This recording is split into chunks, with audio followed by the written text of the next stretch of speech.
आइए आज इकोनॉमिक्स के एक इंपॉर्टेंट चैप्टर डिमांड के बारे में डिस्कस करते हैं। आखिर डिमांड होती क्या है? देखो, एक होती है डिजायर, जैसे कि एक भिखारी चाहे कि उसका एक एरोप्लेन हो, 5 स्टार होटल हो, क्या वो पूरा कर सकता है? नहीं, क्योंकि उसके पास पैसे नहीं है।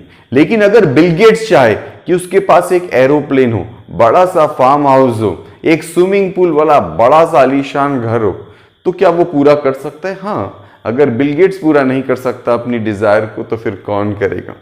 तो अगर डिजायर के साथ आपके पास मनी है और साथ में उस मनी को खर्च करने की इच्छा है, यानी विल टू स्पेंड मनी है, तो वो डिमांड बन जाती है। तो डिमांड के लिए हमें 3 चीजें चाहिए। क्या? एक तो डिजायर, दूसरा मनी, और तीसरा will to spend the money. एक मक्खी चूस करोड़पति इंसान है, उसके पास डिजायर है कार की और पैसा भी है, लेकिन वो पैसे को खर्च नहीं कर सकता कार में, तो वो डिमांड नहीं हुई। अगर किसी चीज की डिमांड है मार्केट में, तो इसका मतलब कंज्यूमर के पास पैसा है और वो पैसे को खर्च भी कर सकता है और उस चीज को लेने की इच्छा भी है। तो हम याद रख सकते हैं इसे कि demand is equals to desire for a commodity D, money for a commodity M, और will to spend the money. तो हम लोग याद कर सकते हैं DMW, डिजायर, मनी और विल। जब ये तीनों चीजें इंसान के पास होती हैं तो किसी भी चीज की डिमांड हो जाती है। अब सीखते हैं लॉ ऑफ डिमांड क्या होता है। लॉ ऑफ डिमांड बड़ा सिंपल है। सपोज करिए एक सीसॉ है, वहां पे एक लड़का बैठा है जिसका नाम प्राइस है और दूसरी तरफ एक लड़की बैठी है डिमांड। तो प्राइस अगर ऊपर जाएगा तो डिमांड नीचे जाएगी, और अगर प्राइस अगर नीचे जाएगा तो डिमांड ऊपर जाएगी। Just like seesaw. तो प्राइस ऊपर, डिमांड नीचे, प्राइस नीचे, डिमांड ऊपर। सिंपल है लॉ ऑफ डिमांड। अब जब लॉ ऑफ डिमांड नहीं लगता है तो उसे बोलते हैं एक्सेप्शन, यानी जब प्राइस बढ़ रहा है तो भी डिमांड नीचे नहीं जा रही बल्कि ऊपर जा रही है, तो इसे हम बोलते हैं exception of law of demand, यानी लॉ ऑफ डिमांड फेल हो गया। तो लॉ ऑफ डिमांड फेल कब होता है? कब लोग महंगी चीज यानी प्राइस बढ़ने पर डिमांड ज्यादा करते हैं। इसमें एक पहले होता है स्टेटस सिंबल गुड। जब आदमी को अपना स्टेटस दिखाना होता है, शो ऑफ करना होता है, तो वो महंगी चीज ही खरीदता है। लोग आईफोन खरीदते हैं, लोग महंगी कार खरीदते हैं, ज्वेलरी खरीदते हैं। कोई लड़का अपनी गर्लफ्रेंड को अगर इंप्रेस करना चाहता है तो उसे महंगा गिफ्ट लेकर देगा और किसी अच्छे रेस्टोरेंट में लेकर जाएगा। तो यहां पे लॉ ऑफ डिमांड फेल हो गया, क्योंकि वो महंगी चीज ज्यादा खरीद रहे हैं। यानी जब हमें शो ऑफ करना होता है, दिखावा करना होता है लोगों के आगे, तो हम महंगी चीज ही खरीदते हैं। तो स्टेटस सिंबल गुड्स में लॉ ऑफ डिमांड फेल हो जाता है। दूसरा लॉ ऑफ डिमांड फेल होता है इग्नोरेंस में। अब इग्नोरेंस किसे बोलते हैं? कई कंज्यूमर ये सोचते हैं कि महंगी चीज की क्वालिटी अच्छी है। जैसे कॉस्मेटिक्स में अगर हम देखते हैं तो लेडीज लोग महंगा कॉस्मेटिक क्यों खरीदती हैं? क्योंकि उन्हें लगता है कि महंगा कॉस्मेटिक उनकी सुंदरता को बढ़ाएगा, उन्हें और गोरा करेगा। तो वो सस्ता कॉस्मेटिक नहीं खरीदती, क्योंकि ये सोचती है कि अगर सस्ता है तो बेकार होगा, स्किन खराब हो जाएगी। उस तरह से बेबी प्रोडक्ट्स जो होते हैं उनको भी महंगा बेचा जाता है, क्योंकि फिर इससे लोगों को लगता है अगर वो महंगा है तो उसकी क्वालिटी अच्छी होगी। तो इग्नोरेंस में जब क्वालिटी प्राइस रिलेशनशिप आता है, जब लोग सोचते हैं महंगी चीज ही अच्छी होगी, तो भी लॉ ऑफ डिमांड फेल होता है। क्योंकि लोग सोचते हैं महंगी चीज की क्वालिटी अच्छी, इसलिए डिमांड ज्यादा करते हैं, और सस्ती चीज की क्वालिटी बेकार, तो उस चीज को नहीं खरीदते। तो जब प्राइस क्वालिटी रिलेशनशिप आता है तो भी लॉ ऑफ डिमांड फेल हो जाता है। और लॉ ऑफ डिमांड फेल होता है गिफन गुड्स में।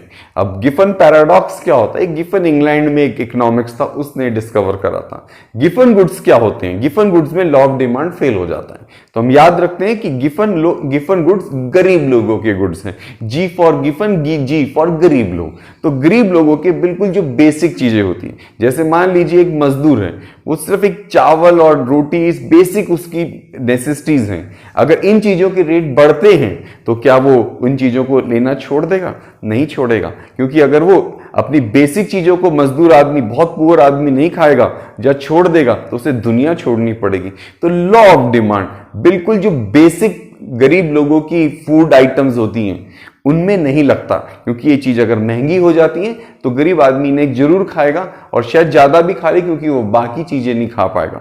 तो गिफन गुड्स में अगर प्राइस बढ़ते हैं तो बहुत गरीब लोग इन चीजों को नहीं छोड़ सकते, क्योंकि उन्हें दुनिया छोड़नी पड़ेगी। इसलिए law of demand Giffen goods में नहीं लगता है। अब नेक्स्ट इंपॉर्टेंट चीज आती है डिमांड चैप्टर में, मूवमेंट और शिफ्टिंग ऑफ डिमांड। बहुत इंपॉर्टेंट चीज है। पहले हम देखते हैं मूवमेंट ऑफ डिमांड क्या होता है। तो एम से याद रखिए, M for movement, M for money. जब डिमांड बढ़ती है या घटती है सिर्फ प्राइस की वजह से, अपने खुद के प्राइस की वजह से, तो उसे बोलते हैं मूवमेंट। तो इसके दो पार्ट्स हो गए मूवमेंट के। एक होता है एक्सटेंशन, जब प्राइस नीचे चला गया और डिमांड ऊपर आ गई तो उसे बोलते हैं एक्सटेंशन ऑफ डिमांड। जैसे बम्पर सेल हो गई, वहां पे सस्ता सामान कर दिया, रेट को डाउन किया, लोगों की भीड़ आ गई, तो इसे बोलेंगे एक्सटेंशन। जब डिमांड राइज होती है सिर्फ प्राइस के फॉल होने पे, इसे बोलते हैं एक्सटेंशन ऑफ डिमांड। डिमांड खिंच गई प्राइस के कम होने पर। और एक होता है कॉन्ट्रैक्शन, जैसे टमाटर बहुत महंगा हो गया, तो महंगे की वजह से जब लोग कम सामान खरीदते हैं, इसे बोलते हैं कॉन्ट्रैक्शन ऑफ डिमांड। यानी प्राइस के बढ़ने पे जब डिमांड कम हो जाती है तो उसे बोलते हैं कॉन्ट्रैक्शन ऑफ डिमांड। ठीक है, जब प्राइस की वजह से डिमांड में चेंज होता है तो उसे बोलते हैं मूवमेंट। तो मूवमेंट के दो पार्ट याद रख लिए, एक्सटेंशन और कॉन्ट्रैक्शन। ये प्राइस की वजह से होता है। अगर प्राइस के सिवा कोई और कारण है जो डिमांड को चेंज करता है, जैसे इनकम है, टेस्ट है, तो उसे बोलते हैं शिफ्टिंग ऑफ डिमांड। यानी कि प्राइस कांस्टेंट है और तब डिमांड बढ़ती घटती रहती है, तो इसे बोलते हैं शिफ्टिंग ऑफ डिमांड। अब जैसे इसमें दो चीजें हैं, एक होता है इंक्रीज इन डिमांड, एक होता है डिक्रीज इन डिमांड। अब प्राइस कांस्टेंट है और लोगों ने ज्यादा लेना शुरू कर दिया, क्यों? हो सकता है टेस्ट बढ़ जाए। मुझे मान लो डॉक्टर ने कहा कि फ्रूट्स खाया करो, तो प्राइस तो सेम है, लेकिन डॉक्टर के कहने से मेरा टेस्ट चेंज हो गया, तो मैंने अब सेम प्राइस पे ज्यादा फ्रूट्स खाने शुरू कर दिए। ये हो गया इंक्रीज इन डिमांड। तो इंक्रीज इन डिमांड बच्चों क्या हुआ? जब प्राइस कांस्टेंट है और डिमांड बढ़ रही है तो उसे बोलेंगे इंक्रीज। और अगर प्राइस कांस्टेंट है और लोग कम खरीद रहे हैं, प्राइस कोई कारण नहीं है लेकिन still people are buying less goods, उसे बोलते हैं डिक्रीज इन डिमांड। मान लो नवरात्रे चल रहे हैं और लोगों ने प्याज खाना छोड़ दिया, तो ये डिक्रीज इन डिमांड है, क्योंकि price is not the cause. जब प्राइस को छोड़ के, कॉमोडिटी के प्राइस को छोड़ के कोई और कारण डिमांड को राइज करता है या फॉल करता है, तो उसे बोलते हैं शिफ्टिंग ऑफ डिमांड। और शिफ्टिंग के दो बच्चे हुए, एक का नाम इंक्रीज, एक का नाम डिक्रीज। तो प्राइस कांस्टेंट है, डिमांड बढ़ रही है, इंक्रीज इन डिमांड।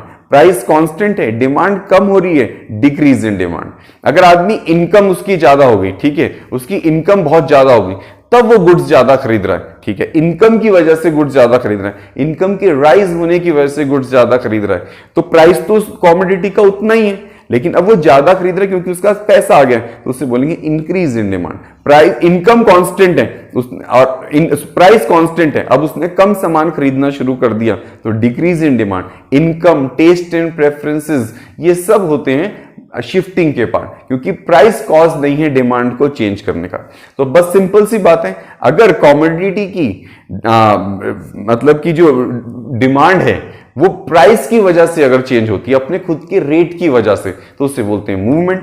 और कॉमोडिटी की डिमांड प्राइस को छोड़ के कोई और कारण की वजह से इंक्रीज या डिक्रीज होती है, तो उसे बोलते हैं शिफ्टिंग ऑफ डिमांड। अगर आपको कोई भी इकोनॉमिक्स या अकाउंट्स का चैप्टर मुझसे समझना हो तो कमेंट में जाके मुझे उस चैप्टर का नाम लिख दीजिए, तो मैं आपके लिए वीडियो बनाऊंगा। और इस वीडियो को शेयर जरूर करिए और मेरे चैनल को सब्सक्राइब जरूर कीजिए। Okay, thank you, God bless you.